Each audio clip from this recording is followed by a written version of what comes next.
Shalom, shalom, peuple de Dieu. Bonsoir, bonjour, peuple de Dieu. Que la grâce infinie de Jésus soit sur vous. Je suis heureux, je suis content de faire cette vidéo afin de vous adresser mes salutations les plus sincères depuis votre position. Amen. Je suis le docteur Raphaël et dans cette capsule de vidéo, je viens te donner encore une clé comme d'habitude parce que je suis fan des périodes spirituelles et chaque mois, chaque semaine, chaque jour, chaque année, chaque unité de mesure de temps a une réalité spirituelle. Amen. Alors, puisque nous sommes dans le mois de mai, je viens te donner une connaissance spirituelle, une technique spirituelle qu'on appelle la conjuration du mois. Tu n'as pas compris.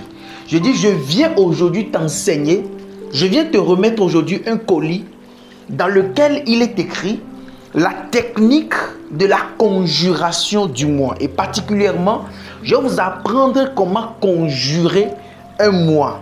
Et principalement ce mois de mai, je vais t'apprendre comment le conjurer.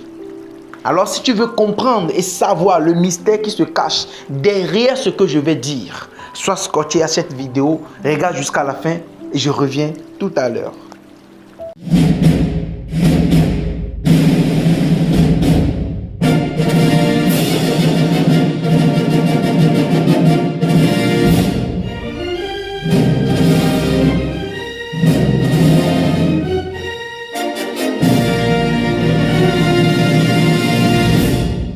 De retour sur la page YouTube, je suis le docteur Raphaël et si c'est ta première fois de tomber sur l'une de mes vidéos, je te demande premièrement de t'abonner, d'activer la cloche de notification et surtout de parcourir toutes les vidéos que j'ai déjà faites.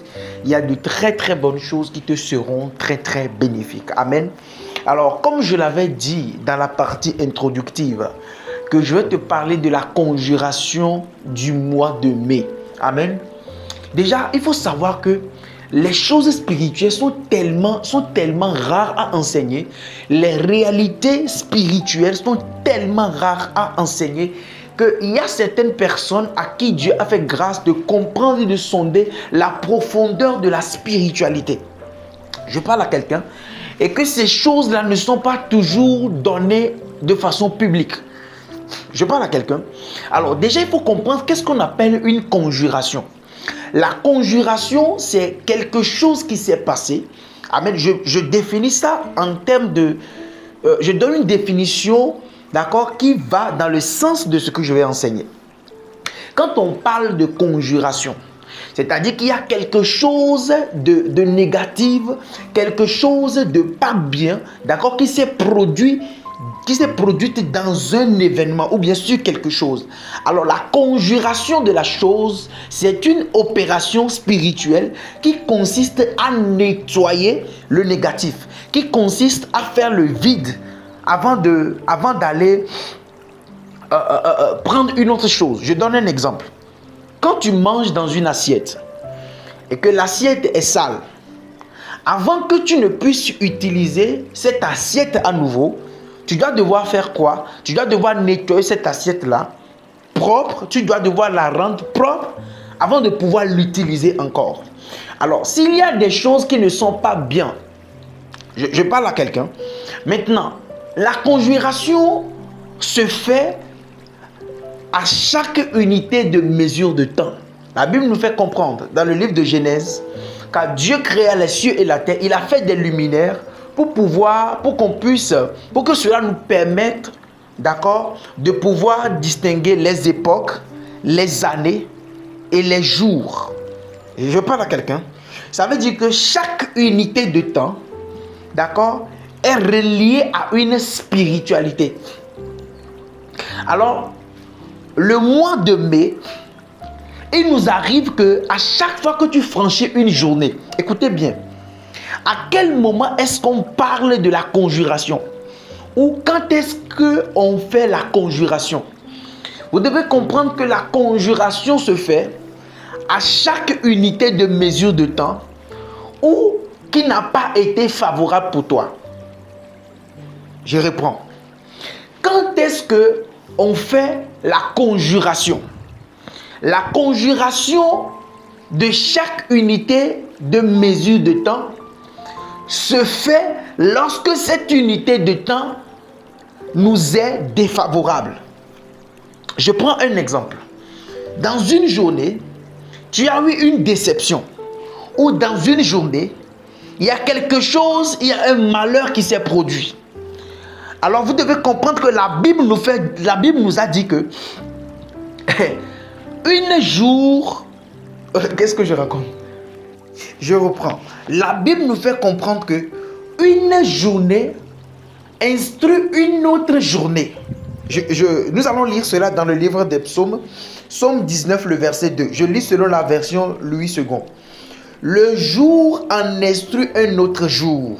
La nuit en donne connaissance à une autre. Version Semeur dit: le jour en prodigue au jour suivant le récit. Et la nuit à la nuit transmet la connaissance. Ça veut dire quoi? Ça veut dire que ce qui s'est produit dans cette unité de mesure de temps, que ce soit une journée, que ce soit une semaine, que ce soit une année, que ce soit une génération, que ce soit une époque donnée, quelle que soit l'unité de mesure de temps, il y a le jour qui communique au jour suivant et il y a la nuit qui transmet des informations à la nuit prochaine. D'où la nécessité de la conjuration. Vous allez voir que lorsque cette unité de mesure de temps s'arrête, je prends l'exemple du jour. Lorsque un jour vient de s'achever, avant que l'autre jour ne vienne, le jour-là communique des informations qu'il a eues durant tout le temps qu'il a passé à l'autre. Ça veut dire que tout ce qui s'est produit dans la journée, si tu ne fais pas la conjuration de ce qui s'est produit, tu vas réaliser que le même tas d'ordures que tu avais eu dans la journée va se retrouver dans la journée prochaine, rajouté aux réalités de la journée prochaine aussi. Ça veut dire que le jour 1 est venu avec beaucoup de problèmes que tu n'as pas pu conjurer. Alors si tu ne fais pas la conjuration, quand tu vas rentrer dans le second jour, les déchets du jour numéro 1 vont s'ajouter maintenant ou bien viendront dans la journée numéro 2. Et la journée numéro 2 aussi viendra avec ses réalités. Et quand tu ne fais pas encore la conjuration, quand tu vas rentrer dans la journée numéro 3, donc tu vas rentrer dans la journée numéro 3 avec et les déchets du jour numéro 1 et les déchets du jour numéro 2. Tu comprends un peu ce que je veux dire? Ça veut dire que chaque unité de mesure de temps, dès que cela n'est pas favorable pour toi, avant que tu ne rentres dans l'autre unité de mesure, il faut la conjuration. Je ne vais pas rentrer en profondeur, mais je pense qu'on aura une masterclass pour ça. Amen. Alors, je vais aller très simple. Je vais aller et vous enseigner l'essentiel. Alors, nous sommes dans le mois de mai et j'ai à cœur de vous enseigner comment faire la conjuration spécialement pour ce mois de mai. Il y a une forme générale de faire ce qu'on appelle la conjuration, mais avec un psaume bien spécifique. Mais là, je vais vous enseigner uniquement pour le mois de mai. Et rendez-vous à la masterclass. Je parle à quelqu'un. Maintenant, parce que la semaine prochaine, là, on a déjà une masterclass. Et ça va exploser. Je te promets. Amen. Écoutez bien. Dans le mois de mai, qui est le mois du chiffre 5, nous allons conjurer ce mois la semaine prochaine. Et comment faire la conjuration du mois de mai? Ça se fera à partir du mardi. Je parle à quelqu'un. Ça va se faire à partir de ce mardi. Ça va se faire pendant 3 jours avec le psaume numéro 100. Écoutez bien ce que j'enseigne. Parce que ça là, tu ne vas pas trouver ça sur les réseaux. Je sais de quoi je te parle. Ça va commencer, d'accord, le mardi 27 mai. Et tu vas terminer ça le jeudi 29 mai. Comment ça va se faire? Très tôt le matin, d'accord, avant le lever du soleil. Écoutez bien, la conjuration du mois de mai, en quoi ça va consister? Ça va consister à nettoyer l'assiette. Ça va consister à faire sortir les mauvaises choses avant de rentrer dans le mois de juin. Parce que nous allons rentrer dans la première moitié de l'année. Et il te faut faire la conjuration, je te promets. Parce que le chiffre le plus favorable, c'est le chiffre 5. Ok. Souvenez-vous des 5 plaies de Jésus, hein? Alors, la conjuration va se faire pendant 3 jours avec le psaume numéro 100. Comment ça va se faire? Chaque matin avant le lever du soleil, que ce soit 4 heures, entre 4 et 5 heures du matin, quand tu vas te réveiller, tu vas faire face au soleil levant, c'est-à-dire à l'est. Avant le lever du soleil, je précise. Tu vas te mettre à genoux, tu vas prendre ta Bible et tu vas réciter le psaume numéro 100 3 fois. Quand tu te réveilles, tu ne parles à personne. Tu ne sors même pas de ta chambre. Tu ne t'en vas même pas uriner. Écoutez-moi bien, il y a une spiritualité que je peux vous enseigner. À chaque fois que tu veux faire un travail spirituel, qu'il faut se réveiller le matin avant de le faire. 2 règles pour réussir. Règle numéro 1, il ne faut pas parler à qui que ce soit. Règle numéro 2, il ne faut pas uriner. Laisse tomber. Que ceux qui ont des oreilles entendent. Bref, je ne vais pas donner trop de secrets sur les réseaux. Voilà. Ceux qui veulent avoir des connaissances, doivent rejoindre mon groupe de prière et doivent aussi rentrer en profondeur dans la masterclass. Parce que des choses pareilles, tu ne peux pas les voir sur Internet. Surtout avec précision. Je parle à quelqu'un.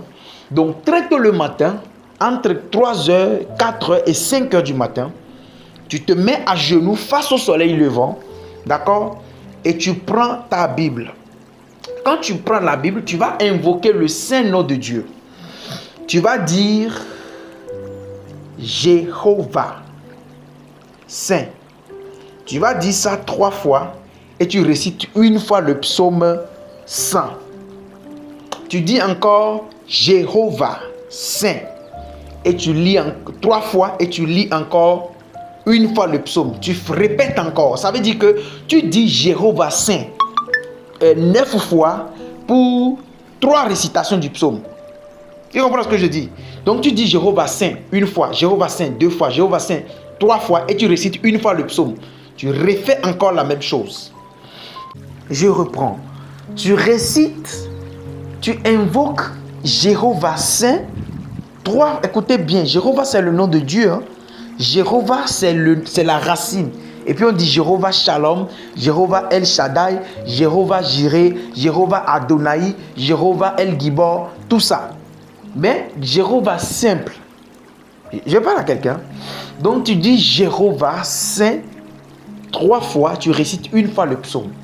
Donc quand tu récites 3 fois le psaume, tu vas maintenant prier. Tu vas dire Seigneur, je conjure ce mois de mai. Tout ce qui a été négatif. Oh, merci Saint-Esprit.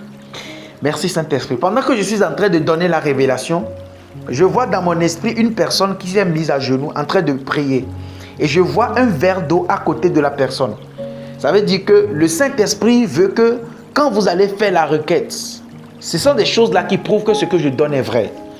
Parce que pendant que je parle, je vois, c'est-à-dire un ange vient donner une image pour illustrer comment la chose doit être faite pour une réussite. Donc, dorénavant, tous ceux qui vont faire ça, vous allez chercher un verre d'eau que vous allez remplir de cette eau. Écoutez bien. Vous allez remplir un verre d'eau, vous déposez à côté de vous. Ou bien, voilà, j'ai vu ça à côté de la Bible. Vous déposez ça à côté de vous. Même si c'est la Bible, pas téléphone, vous déposez ça à côté de vous. Et vous allez, quand vous allez finir de réciter 3 fois le psaume, vous allez prier, vous allez dire Seigneur, je suis en train, je conjure ce mois de mai. Toute mauvaise chose qui m'est arrivée dans ce mois de mai, je les conjure et j'interdis à ces choses de se reproduire dans le mois de juin. La conjuration, c'est une technique spirituelle qui permet de nettoyer d'accord, de faire le vide. Donc tout ce que tu vois tu as peut-être eu un problème de justice, tu as eu trop de combats, tu as eu telle chose qui n'était pas bien pour toi dans ce mois de mai. Tu vas prier, tu vas dire à Dieu, Seigneur, je conjure cela dans le nom de Jésus.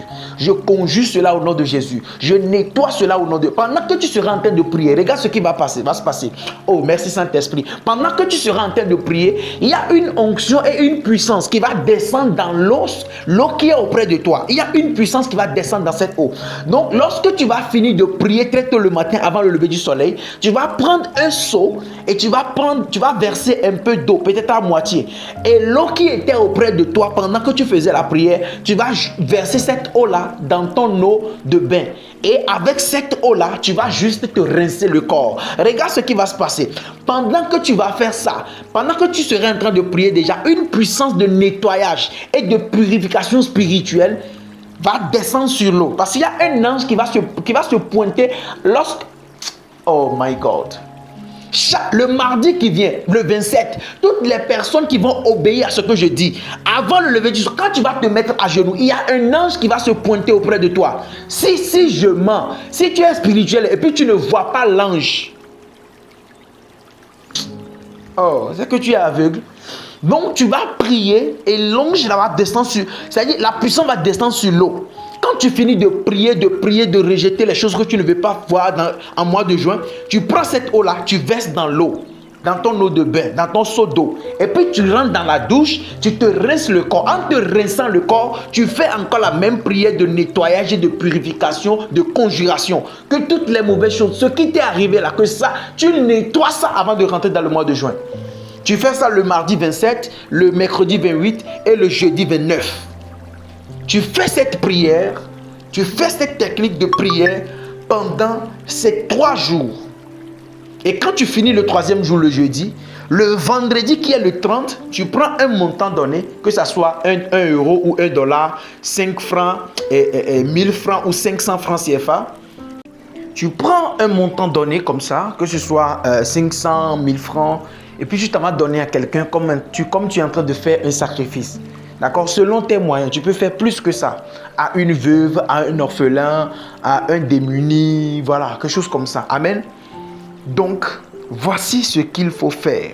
Je parle à quelqu'un. Ce que je viens de t'enseigner, tel que je l'ai dit là, je te promets que tu n'as jamais entendu une technique comme ça. Personne ne t'a jamais enseigné un truc comme ça. Oui, je sais. Je parle à quelqu'un. Donc, nous n'allons pas nous enorgueillir par rapport à la grâce que Dieu nous a donnée de connaître les choses spirituelles, mais c'est toute une grâce. Amen. Donc, voici ce que je voulais partager avec vous. Et pour mes livres, écoutez, mes livres sont disponibles en Côte d'Ivoire. Bientôt, ils seront aussi disponibles au Burkina Faso, au Cameroun. Et les livres seront bientôt disponibles aussi aux États-Unis. Pour ceux qui sont souvent aux États-Unis, qui me contactent. Donc, les livres sont déjà disponibles dans la zone Europe, que ce soit en France, en Belgique, en Allemagne. Voilà, dans la France métropolitaine et tout ce qui va avec, d'accord? Il y a le livret disponible. Vous pouvez l'avoir dans la zone Europe, en France, Belgique, Allemagne. Tout ce qu'il y a dans la zone Europe, vous pouvez les avoir. Amen. Donc, et je tiens à dire que la semaine prochaine, nous allons débuter notre puissant masterclass. Je vais mettre le lien dans la description. Nous allons commencer notre puissant masterclass. Ça commence la semaine prochaine. Amen. Donc, il y a encore, je crois, 1 ou 2 places. Donc, pour les hommes et les femmes qui sont intéressés, peuvent toutefois s'inscrire pour cette méga masterclass. Amen. Quand tu suis mes enseignements, quand tu vois les choses que je donne sur Internet, tu peux avoir une idée de ce que je peux donner en privé pour des personnes même à nombre restreint. Amen. Que Dieu vous bénisse, que sa main soit sur vous. Je déclare que toute personne qui va faire tel que je l'ai dit, que la grâce et l'onction de Dieu puissent l'accompagner, car la parole du prophète est soumise au prophète. Soyez bénis. Shalom.